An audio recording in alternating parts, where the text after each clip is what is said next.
Gente, então agora a gente vai fazer a correção do módulo 17, descrição dinâmica e estática, que tá lá na página 319, tá bom? Olha, então a gente tem um textozinho muito gostosinho, ele Monteiro Lobato. Ai, deu até vontade de ler o resto das Reinações do Narizinho, de tão legal que tá esse trecho, né? E ele se utiliza muito dos verbos no gerúndio, né? Na parte final do texto. O que são verbos no gerúndio? São aqueles verbos terminados em ando, endo, indo. Por exemplo, andando, correndo, saindo, né? E ele usa, né, os verbos no gerúndio para poder criar esse cenário fantástico, esse cenário dinâmico, né? Ele descreve o cenário de uma maneira movimentada, dinâmica, onde tudo está acontecendo, ok? Então, olha, expressões como camaronando e caranguejando e pequeninando e não mordendo criam principalmente efeitos de a letra E, dinamicidade do cenário. Então, ele mostra como que esse cenário, ele tá acontecendo, né? Tá tudo movendo, tá tudo em ação, tá tudo em movimento. Cada coisa tá fazendo aquilo que lhe é próprio fazer, né? Olha, o camarão tá camaronando, ele tá sendo camarão. O caranguejo tá caranguejando, ele tá sendo, ele tá vivendo como um caranguejo, né? Então, é a letra E. Número 2, né? Em relação a esse outro texto. Divida o texto em 3 partes, indicando início, meio e fim. E dê um título a cada parte. Gente, a primeira parte do texto é a que vai da linha 1 até a linha 10, né? Que ele tá falando da tormenta. Então, ele tá falando de que tudo tá acontecendo, tá uma bagunça, né? É uma grande chuva, tá tudo caindo, tá um caos. Então, é a tormenta. A segunda parte do texto é a que vai da linha 11 à linha 15, que é a parte da bonança, da calmaria. Então, passa a tempestade, passa aquela bagunça, aquele sufoco, e vem a calmaria, né? Que é quando a gente tem lá, ó, surge o arco-íris. E aí, quando acaba a tempestade, surge o arco-íris, tudo está calmo novamente. A terceira parte do texto é a parte da conscientização, né?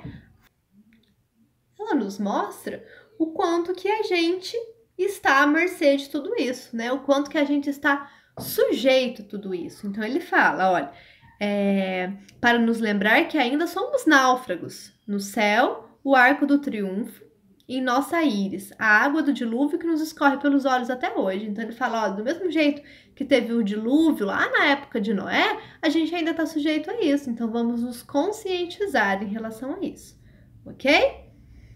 3. Aponte no texto expressões que indiquem emudecimento do eu lírico diante da tormenta.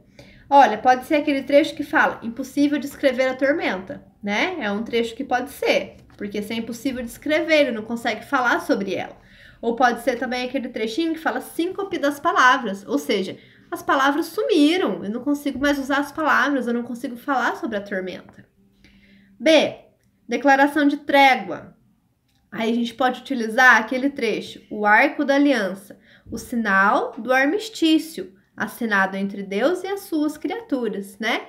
Então, o arco-íris ele vem como um pedido de trégua.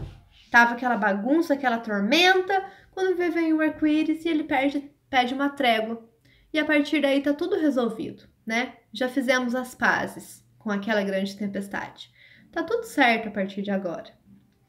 C. Ideia de morte. É o trecho, fotografia do transeunte que a enxurrada engoliu. Né? Então, o transeunte é uma pessoa que passa, né? Então, uma pessoa estava passando e foi engolida pela enxurrada. E isso é uma metáfora para falar que a tempestade matou alguém. Ok? 4. Que relação há entre rosas d'água e pétalas de fogo? Porque as duas elas estão se referindo à tempestade. Né? Rosas d'água quer dizer a quantidade de água absurda que estava caindo, muita água, água, água. E pétalas de fogo é sobre os raios. Então, ambas estão ligadas à tempestade. E foi bem violenta, né? Pelo jeito. 5. Explica a expressão arco-íris que fugiu da fábula e da Bíblia. Por que será? O autor aí, ele fez uma relação, né? com um outro texto que muitos de nós conhecem, né? Que é um texto da Bíblia. Então, olha, quando ele fala arco-íris que fugiu da fábula e da Bíblia, ele está fazendo uma relação lá com o livro de Gênesis, da Bíblia Sagrada, em que fala do dilúvio, né? Então, tem uma passagem que fala que depois que o dilúvio acabou, apareceu um arco-íris no céu. Então, ele faz essa relação no texto dele também. Ele traz essa referência lá da Bíblia e coloca no texto dele e fica, ó, muito lindo, gente. Ficou muito legal esse recurso, vocês não acharam? 6. A gente tem aí um quadrinhos, né? Sempre muito atual esse tema da fofoca, que com certeza, né, muitas vezes era mais rápido do que a luz mesmo, acontece, né? E aí a pergunta é, os quadrinhos que compõem a tirinha são... Olha, eles não são dissertativos, né? Eles não são narrativos, porque não tem uma sequência. Se os quadrinhos eles fossem uma sequência um do outro, poderia ser uma narração, mas aqui a gente não tem narração. Então, eles são descritivos. Aí a gente fica entre a B e a C.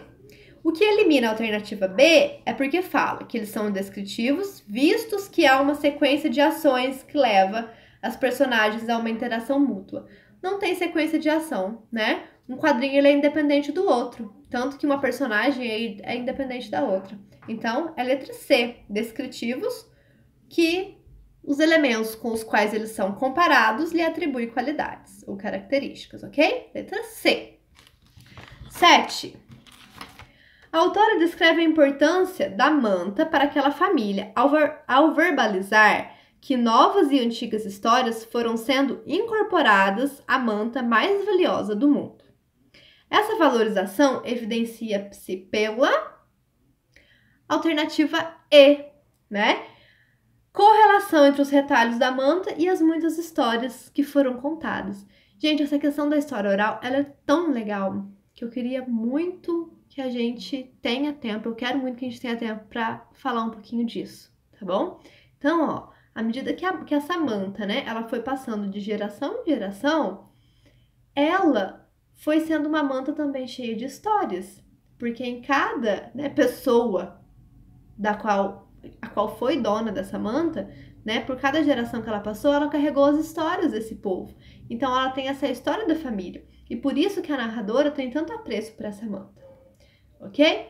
Mesma coisa, gente. Se tiver alguma dúvida, coloca lá que a gente responde, tá?